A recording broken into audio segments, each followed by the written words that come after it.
A discussão da mercadoria na obra de Marx é central, até porque Marx fez um esforço muito grande em construir um conjunto de mediações, ou propriamente dito, uma metodologia que partisse do particular para o geral.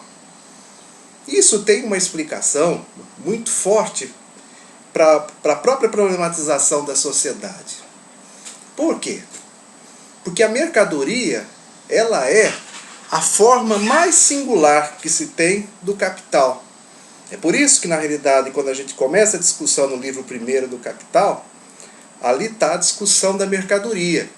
A mercadoria expressa um conjunto de relações maiores que se tem na sociedade capitalista. A mercadoria expressa o capital e seus desdobramentos. É importante a gente ter claro que o objetivo do Marx, quando escreve os livros do Capital, ele não era apenas explicar como apenas ele é. Por quê? Porque se ele ficasse apenas na explicação de como é o capital, ele estaria no julgo, ou vamos dizer assim, nas fronteiras da economia política burguesa. Quer dizer, o que estava em jogo e o que Marx tentou demonstrar foi a seguinte questão: por que o capital existe? Onde é que ele quer chegar? Qual é a sua formação? Olha, partindo desse pressuposto, a relação mercadoria, relação capital, tanto nas suas formas mais elementares, como nas suas formas assim, mais desenvolvidas em termos da discussão do próprio conceito de modo de produção, implica no entendimento de um esquema argumentativo que o Marx desenvolveu, voltado a explicar esse conjunto de questões. Então eu assim, aponto alguns para vocês perceberem alguns pontos que entendo que são fundamentais. Primeiro, tal qual eu afirmei para vocês, a mercadoria ela é a existência molecular do capital. Por quê? Porque toda produção capitalista toma forma de mercadoria. Aí foi a grande sacada do Marx. Segundo, a mercadoria é, em primeiro lugar, um valor de uso. Um objeto externo cujas qualidades materiais a tornam útil para satisfazer necessidades humanas. Então aí entra a dimensão da utilidade. A utilidade expressa no trabalho como mediação do homem para com a natureza. Porém, Marx aponta uma dimensão dialética que constrói uma totalidade de questões, que é o quê? O valor de troca. O valor de troca é atribuído por alguns como o preço da mercadoria. O valor de troca, a gente pode dizer que ela é uma relação quantitativa que pressupõe alguma substância comum que não é percebível empiricamente. Essa substância comum que eu disse para vocês implica no terceiro pressuposto demonstrado por Marx, tá? Que faz referência à discussão do trabalho humano abstrato. Ou seja, a substância comum é o trabalho humano abstrato. Trabalho despedido de suas especificidades e considerado como simples despesa de energias humanas, físicas e intelectuais. Ora, a discussão da mercadoria como forma elementar do capital aponta fundamentos para Marx aprofundar seu conceito. Na realidade, o Marx ele vai desnudando a mercadoria e mostrando a dimensão de como que se dá o trabalho e, consequentemente, como que se dá a própria exploração do trabalho. Ora, em primeiro lugar, Marx define o que a gente chama de uma dupla realidade dentro da mercadoria, ou seja, a dimensão do valor de uso e a dimensão do valor de troca. Ora, esses são fundamentos para Marx desenvolver um outro conceito, ou seja, da duplicidade do caráter do trabalho. Ou seja, o trabalho concreto, que se manifesta no valor de uso, e o trabalho abstrato, que se manifesta no valor de troca. Isso significa que a gente pode fazer vamos dizer assim, uma breve definição para a gente tentar precisar alguns conceitos, que é o seguinte, olha, o que é o trabalho concreto? O trabalho concreto ele é uma atividade ou fazer humano criativo e produtivo, independente da sociedade de onde ele exista. O trabalho abstrato, por sua vez, é um trabalho não autodeterminante. Eu acho que é aí que está a questão mais de fundo. É um trabalho não autodeterminante, no qual toda distinção qualitativa se reduz à quantidade. Quer dizer, começa a imperar a dimensão da quantidade em detrimento da qualidade. Ora, por que essa questão é importante? Porque, na realidade, o entendimento dessa questão da constituição do trabalho é condição fundamental para a gente entender o próprio movimento de classe. O duplo caráter do trabalho implica em uma série de discussões. Na realidade, ele reúne qualidades necessárias, vamos dizer dessa maneira, para servir como hipótese-chave para o entendimento de todos os processos econômicos, pois relaciona tanto as condições materiais como históricas. E aí a gente demonstra a centralidade da categoria trabalho na obra marxiana. Como é que na realidade se desenvolve isso? Ora, na medida em que a produção e o intercâmbio de mercadoria se desenvolve, isso se dá com a própria produção capitalista, até abranger a totalidade dos produtos que são produzidos, quando inclusive a própria capacidade ou força humana de trabalho torna-se mercadoria, o valor, expressão do trabalho abstrato, tal qual eu mostrei para vocês antes, passa a ser representado pelo dinheiro.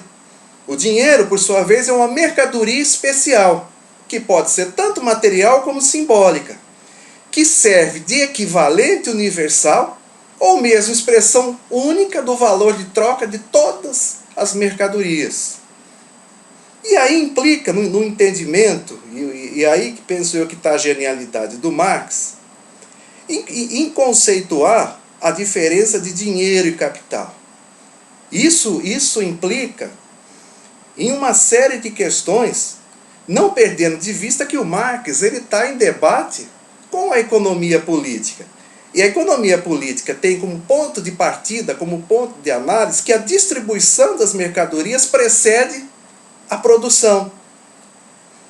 E isso, o entendimento, e aí a gente na realidade tem que refletir um pouco sobre essa questão. Por quê? Porque se a distribuição ela precede a produção, ora, consequentemente as relações de classe desaparecem. Visto que na dimensão do pensamento liberal presente tanto no século XIX como agora no início do século XXI, sobre a égide do neoliberalismo, a questão que se desenha, ela tem uma dimensão, vamos pôr dessa forma, de não entender a classe. O liberal não raciocina a sociedade pela classe, pelo contrário, o liberal raciocina a sociedade pelo indivíduo e pelas condições equitativas. O Marx, ele na realidade inverte essa relação. Por quê? Porque uma análise marxiana tem como pressuposto que a produção ela é o ponto de partida da sociedade. Por quê? Porque na realidade a produção expressa um conjunto de relações sociais que estão postas no seu tempo. É nesse sentido que na própria dimensão do desenvolvimento do conceito de capital, tal qual eu dizia para vocês, a forma como o dinheiro se transforma em capital, ele se explica por um processo classista. De que forma? O dinheiro se transforma em capital quando o seu possuidor se apossa dos meios de produção e, para acioná-los, adquire a mercadoria, a força de trabalho daqueles trabalhadores que, carecendo de meios de produção ou mesmo meios de vida, veem-se forçados a vender, por um tempo determinado, essa sua única mercadoria. Por que por um tempo determinado? E aí essa é uma questão que merece ser analisada. Porque na realidade a gente observa muito, você tem a discussão entre mão de obra e força de trabalho. E a gente brinca muito com os alunos a questão da mão de obra, que seria muito bom se pudesse apenas vender a mão. Mas na realidade, a força de trabalho, ela é a expressão de uma classe que foi despropriada do sentido do trabalho. Significando o quê? A força de trabalho implica em energia vital, em subjetividade, em sentimentos, em capacidade inteligente,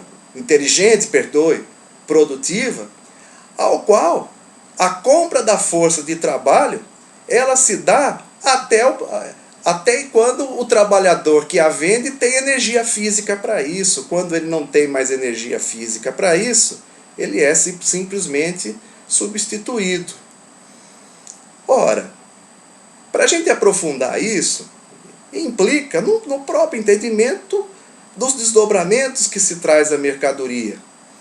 E o que a gente coloca a partir de análise da leitura do livro 1º do Capital é que o valor de toda a mercadoria é o trabalho abstrato, não só direto, mas também indireto, empregado na sua produção. E aí o Marx entra em um debate com a economia liberal, mostrando que a reprodução do dinheiro, vamos pôr dessa forma, não se dá apenas pelo lucro, o lucro posto dos custos que se tem na produção de se fazer uma mercadoria e pelo preço que se vende. Pelo contrário, o capital se reproduz. Tá? Mas o capital, como incorpora trabalho humano, esse próprio movimento de incorporar implica na obtenção de mais-valia absoluta e relativa, tal qual a gente vai discutir um pouquinho mais para frente.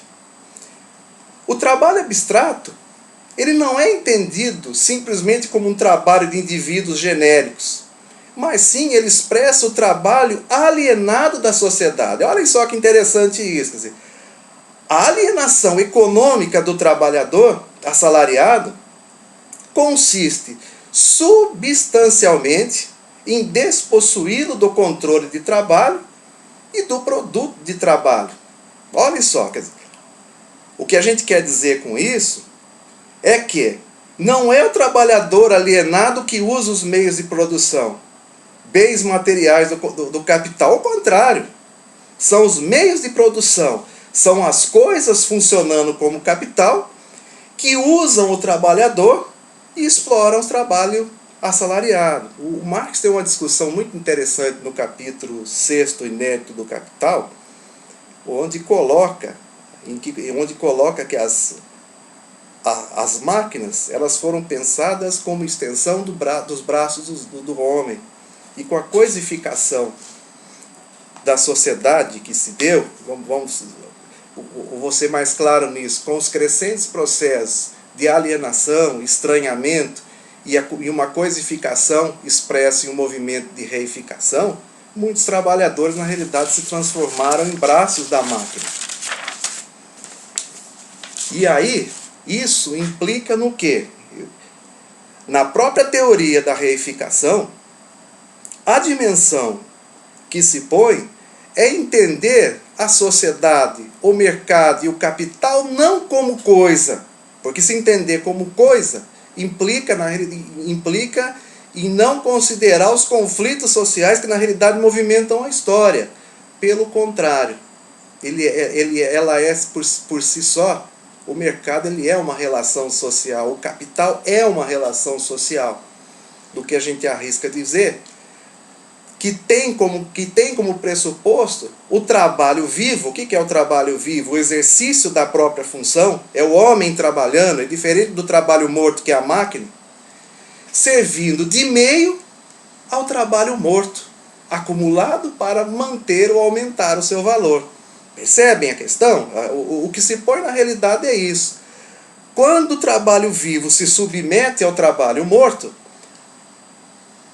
o trabalhador se transforma como braço da máquina, porque ele cai numa espécie, ele passa, é um processo de estranhamento tão grande do trabalho que ele passa a não reconhecer o próprio processo de trabalho ao qual ele está inserido.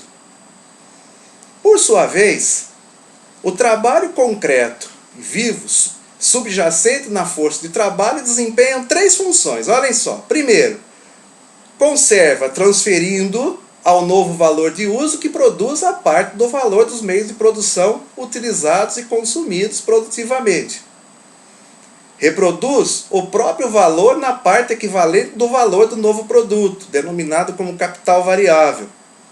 E produz um acréscimo de valor, denominado como mais-valia, tal qual eu coloquei para vocês.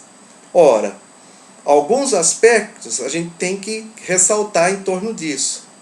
Entre eles, a gente afirma que o processo de abstração, que se presente no valor de troca, ele é um processo social real, manifesto na propriedade e na produção de mercadorias. O Marx é genial ao afirmar que, na realidade, o trabalho abstrato ele não é uma construção idealista. Ele não é uma representação do cérebro dos homens, mas sim, ele representa algo material, ele representa uma propriedade social real. O trabalho abstrato, por sua vez, tem no seu interior o valor que constitui a essência ou natureza social mais profunda de todos os fenômenos econômicos existentes no capitalismo. Daí o eixo que eu comentava com vocês no início, que quando você vai avançando no capital, a discussão trabalho, mercadoria, reificação, ela vai aparecendo durante toda a obra. Quando vocês chegam lá no livro 3º, especialmente na parte que o Marx discute capital composto de juros, ora, o Marx começa a ver como é que o dinheiro transformado se reproduz, transformado em capital. Mostra inclusive a relação que se tem entre capital bancário e capital produtivo. E é interessante essa relação, por quê? Porque o Marx estabelece uma equação que coloca a questão que você tem capital bancário, que empresta dinheiro para capital produtivo, que por sua vez age na produção de mercadorias, gera valor na própria produção de mercadorias, eleva a riqueza ou o dinheiro dos próprios representantes do capital produtivo, e o capital produtivo, por sua vez, ao pagar os juros, eleva os juros dos próprios representantes do capital bancário que os emprestaram somas, né? Então é um processo, parece ser meio duro a gente falar isso, ao qual ele aponta a acumulação do capital na mão das forças representantes do próprio capital enquanto condição social. E se vê o trabalhador expropriado e em um processo de lutas e resistências de acordo com o seu tempo. É como diz o Ian, que você tem momentos épicos na história, mas você tem também momentos estáticos nessa mesma história, ao qual ela se movimenta um pouco mais devagar, né? Ora, nesse debate, o Marx faz uma crítica radical aos pensadores liberais manifestos pela economia política, merecendo destaque o Smith e o Ricardo. Por quê?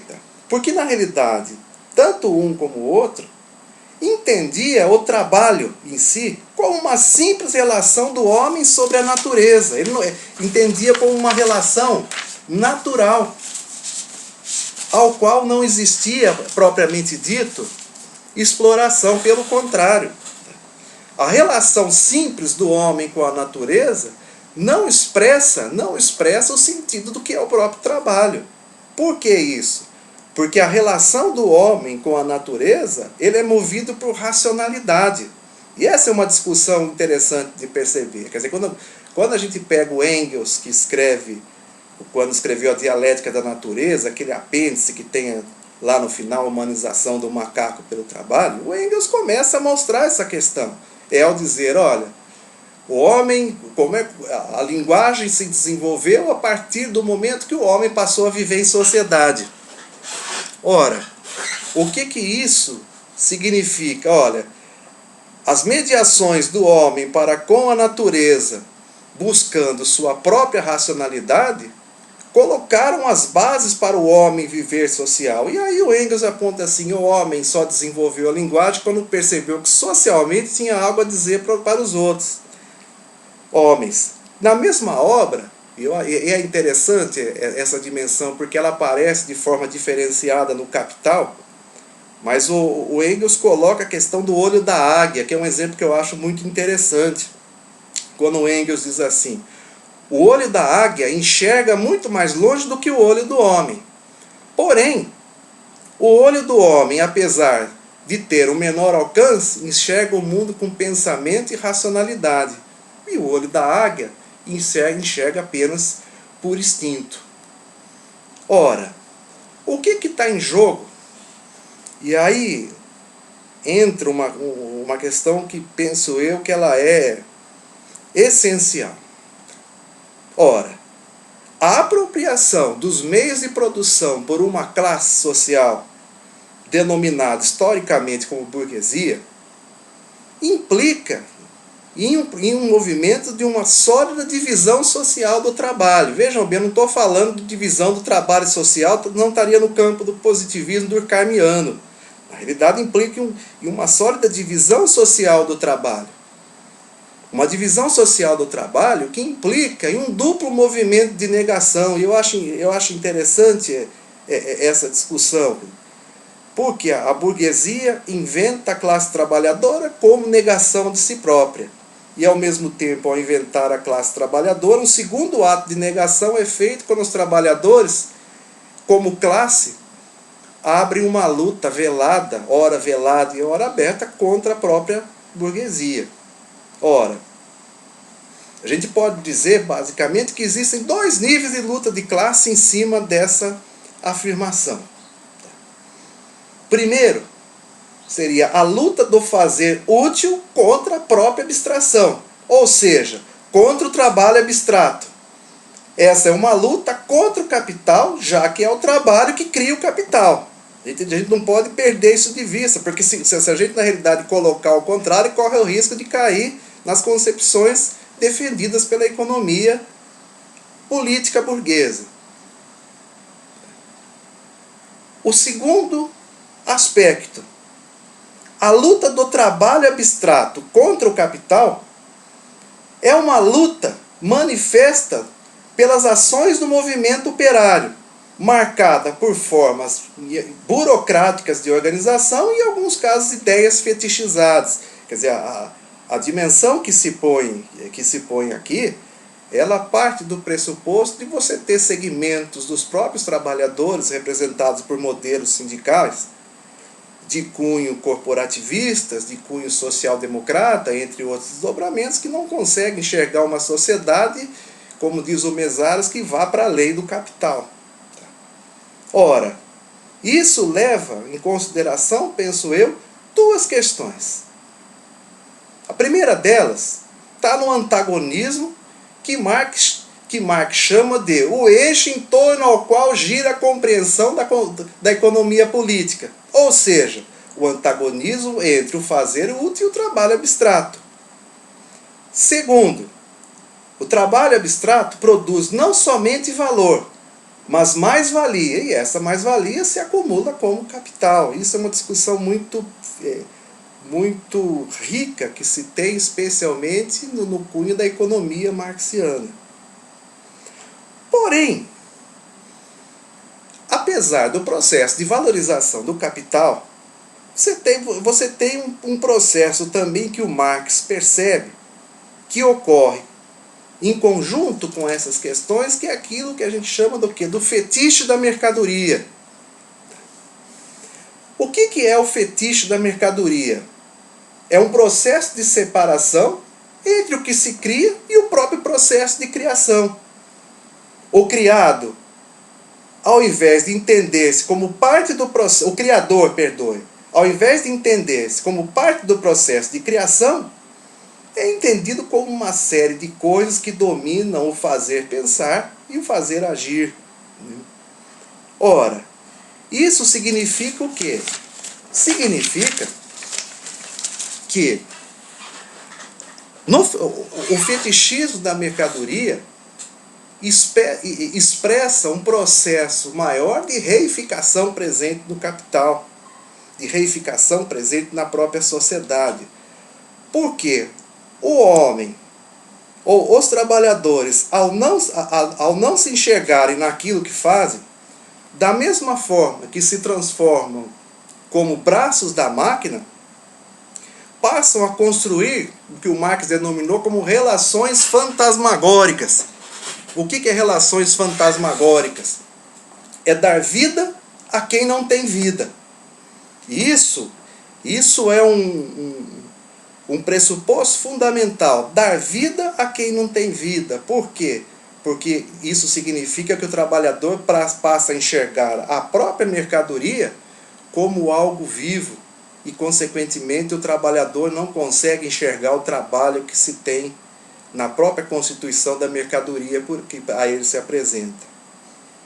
Ora, o Mésaros faz uma discussão muito interessante sobre os desdobramentos do fetichismo da mercadoria e sobre a dimensão de valor de uso e valor de troca, acompanhando a própria discussão que o Marx colocou, né? Quando Marx coloca, olha, você tem valor de uso e valor. E a relação não é meramente mecanicista entre valor de uso e valor de troca. Por quê? Porque a relação mecanicista entre valor de uso e valor de troca está nas fronteiras da economia política. O que o Mésaros chama atenção, e que eu acho que vale a pena vocês refletirem, é o seguinte pressuposto: que no crescimento do fetichismo da mercadoria, presente em todas as esferas da sociedade capitalista, o valor de troca, consequentemente, se transforma em valor de uso, ou seja, a utilidade das mercadorias ela passa a ser questionada. O Mésaros é muito rico em discutir isso na tese da produção destrutiva, que a gente vai retomar lá na frente quando for debater o pensamento educacional de Mésaros. Então, o que eu quero dizer para vocês nesse momento do curso é para vocês, na realidade, perceberem a importância que se tem o próprio conceito de mercadoria. Por quê? Porque o conceito de mercadoria, ao mediar todas as relações sociais postas no capital e consequentemente nas parcelas burguesas da sociedade, também vão afetar o próprio princípio da educação. Seja uma educação de baixa qualidade oferecida para os trabalhadores, como também seja uma educação como desdobramento disso, voltado à concentração radical do saber na mão da burguesia. A gente vive um período hoje que, como desdobramento, é lógico que a sociedade do século XXI tem suas particularidades em relação à sociedade do século XIX, mas a sociedade que se vive hoje tem particularidades educacionais ao qual nunca se viveu na história da humanidade uma concentração do saber tão radical.